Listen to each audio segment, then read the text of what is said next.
देव उठनी एकादशी व्रत कथा। प्राचीन समय की बात है। एक राजा के राज्य में सभी एकादशी का व्रत करते थे। व्रत के दौरान पूरे राज्य में किसी को अन्न नहीं दिया जाता था। एक बार ऐसा समय आया कि एक दिन एक व्यक्ति नौकरी मांगने के लिए राजा के दरबार में आया। उसकी बातें सुनने के बाद राजा ने कहा कि नौकरी तो मिल जाएगी, लेकिन एकादशी के दिन अन्न नहीं दिया जाएगा। नौकरी मिलने की खुशी में उस व्यक्ति ने राजा की बात मान ली। एकादशी का व्रत आया। सभी ने विधि पूर्वक व्रत किया। साथ ही उसने भी फलाहार किया, लेकिन भूख नहीं मिटी। वह राजा के पास अन्न मांगने के लिए गया। उसने राजा से कहा कि फलाहार से उसकी भूख नहीं मिटी, वह भूखों मर जाएगा, उसे खाने के लिए अन्न दिया जाए। इस पर राजा ने अपनी शर्त वाली बात दोहराई। उस दिन व्यक्ति ने कहा कि वह भूख से मर जाएगा, उसे अन्न की आवश्यकता है। तब राजा ने उसे भोजन के लिए आटा, दाल, चावल दिलवा दिया। इसके बाद वह नदी के किनारे स्नान किया और भोजन बनाया। उसने भोजन निकाला और भगवान को निमंत्रण दिया। तब भगवान विष्णु वहां आए और भोजन किए, फिर चले गए। वह भी अपने काम में लग गया।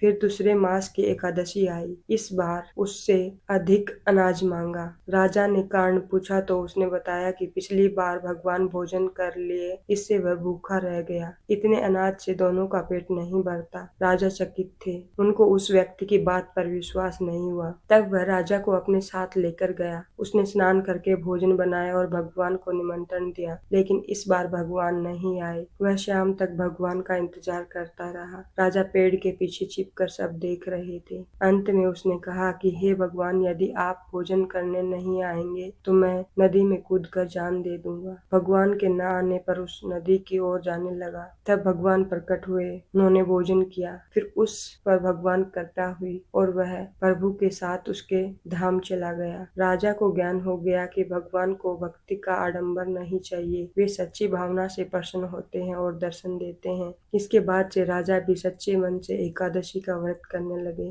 अंतिम समय में उनको भी स्वर्ग की प्राप्ति हुई। तो दोस्तों, यह थी देव उठनी एकादशी व्रत कथा। अगर आपको अच्छी लगी हो तो वीडियो को लाइक करें, शेयर करें, चैनल को सब्सक्राइब करना न भूलें। जय माता।